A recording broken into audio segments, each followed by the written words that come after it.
Hello students, कल हम लोगों ने जो चैप्टर स्टार्ट किया था वो था रचना की दृष्टि से वाक्य भेद। उसमें हमने आपको रचना की दृष्टि से वाक्य के 3 भेद बताए थे। पहला सरल, दूसरा संयुक्त तथा तीसरा मिश्रित। और सरल वाक्य की पहचान बताई थी कि इसमें एक कर्ता और एक क्रिया होती है, लेकिन एक्सेप्शंस तो हमेशा ही होते हैं। तो कभी कभी क्रिया 2 या 2 से अधिक भी हो जाती हैं, कर्ता भी 2, 1 से अधिक या 2 भी हो सकते हैं। ऐसे ही संयुक्त वाक्य में जब बताया था तो उसमें 2 स्वतंत्र वाक्य होते हैं और वे वाक्य और, वा, तथा, अथवा, किंतु, परंतु, लेकिन इत्यादि योजक शब्दों से जुड़े रहते हैं। इसके पश्चात मिश्रित वाक्य की पहचान आपको बताई थी कि इसमें एक प्रधान वाक्य होता है तथा 2 या 2 से अधिक आश्रित उपवाक्य होते हैं। तो हमारा प्रश्न आज का ये है कि अगर आपको आश्रित उपवाक्य छांटने के लिए आता है किसी भी वाक्य में से, तो आपको ये प्रॉब्लम आएगी कि हमें क्या पता आश्रित उपवाक्य क्या होता है, हम कैसे छांटें कि आश्रित उपवाक्य की पहचान हम कैसे करें। तो आज हम आपको वो ही बताने वाले हैं, आश्रित उपवाक्य की पहचान। अब ध्यान से देखो, आश्रित उपवाक्य की पहचान हम कैसे करेंगे। किसी भी मिश्रित वाक्य को सरल वाक्य में परिवर्तित करेंगे। जो भी मिश्रित वाक्य हमें मिला है उसको हम सरल वाक्य में परिवर्तित करेंगे। तो जब हम सरल वाक्य में परिवर्तित करते हैं तो सरल वाक्य की पहचान हमने आपको बताई थी कि उसमें एक कर्ता और एक क्रिया होती है। तो जब हम किसी भी मिश्रित वाक्य को सरल वाक्य में परिवर्तित करते हैं तब 2 में से एक क्रिया समाप्त हो जाती है ना। एक क्रिया समाप्त हो जाएगी तथा एक क्रिया वाक्य में ज्यों की त्यों बनी रहेगी।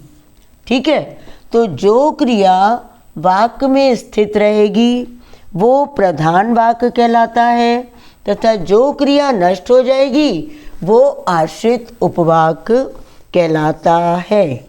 ठीक है, इसी बात को एक बार और समझिए कि किसी भी मिश्रित वाक्य को हम सरल वाक्य में परिवर्तित करते हैं तो उसमें मिश्रित वाक्य में तो 2 या 2 से अधिक वाक्य होते हैं, एक प्रधान वाक्य और 2 या 2 से अधिक आश्रित उपवाक्य, तो 3 क्रियाएं हो गई इस हिसाब से। तो जब हम उसको सरल वाक्य में परिवर्तित करते हैं तो उसमें से एक क्रिया समाप्त हो जाती है और बाकी क्रिया एज इट इज़ रहती है। तो जो क्रिया समाप्त हो जाती है वो आश्रित उपवाक्य कहलाता है और जो एक क्रिया ज्यों की त्यों वाक्य में बनी रहती है वो प्रधान वाक्य कहलाता है। इसको हम उदाहरण से समझ सकते हैं। पहला उदाहरण देखिए, जो व्यक्ति मेहनत करता है वो सफल होता है। ये हमारा मिश्रित वाक्य है। इसको जब हम सरल वाक्य में कन्वर्ट करेंगे तो हम बोलेंगे मेहनत करने वाला व्यक्ति सफल होता है। अब देखिए, इसमें 2 क्रियाएं हैं, मेहनत करता है और सफल होता है। तो जब हमने मिश्रित वाक्य को सरल में परिवर्तित किया तो मेहनत करता है ये वाली क्रिया हमारी नष्ट हो गई और सफल होता है ये क्रिया हमारी वाक्य में एज इट इज़ है। अतः ये इसमें हो गया, जो व्यक्ति मेहनत करता है ये आश्रित उपवाक्य हो गया और सफल होता है वही व्यक्ति सफल होता है, ये हमारा प्रधान वाक्य हो गया। इसी तरह एक और उदाहरण देखो, जैसे ही मैं स्टेशन पहुंचा गाड़ी चल पड़ी। तो जब हमने इसको ये हमारा मिश्रित वाक्य है, इसे हम सरल वाक्य में कन्वर्ट करते हैं, मेरे स्टेशन पहुंचते ही गाड़ी चल पड़ी। अब आप देखो, इसमें भी एक क्रिया है और पहुंचा एक ही क्रिया है, 2 क्रियाएं हैं इसमें, लेकिन पहुंचा क्रिया इसमें समाप्त हो गई है। मेरे स्टेशन पहुंचते ही गाड़ी चल पड़ी, इसमें एक कर्ता और एक क्रिया रह गई है ना। तो यहाँ पर गाड़ी चल पड़ी ये हो गया हमारा प्रधान वाक्य। और मेरे जैसे ही मैं स्टेशन पहुंचा, ये हमारा आश्रित उपवाक्य कहलाएगा। और उदाहरण देखते जाते हैं। नेक्स्ट देखिए, क्योंकि हमें विज्ञान प्रदर्शनी देखनी थी इसलिए हम प्रगति मैदान में गए। ध्यान से देखो, ये मिश्रित वाक्य है जिसमें क्योंकि और इसलिए दो योजक शब्दों का प्रयोग किया गया है। ये हमने आपको कल भी बताया था कि दोनों योजक शब्दों का प्रयोग जब किसी वाक्य में होता है तो वो मिश्रित वाक्य होता है। अब हम इस वाक्य को सरल वाक्य में जब कन्वर्ट करेंगे तो आएगा विज्ञान प्रदर्शनी देखने के लिए हम प्रगति मैदान में गए। अब यहाँ पर ये वाली क्रिया एज इट इज़ रह गई है ना, और कौन सी क्रिया नष्ट हुई? देखनी थी।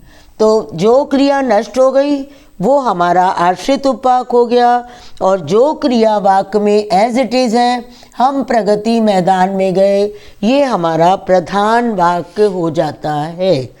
एक और उदाहरण मैंने यहाँ पर लिखा है, जो बुरे कर्म करते हैं उन्हें उसका फल भुगतना ही पड़ता है।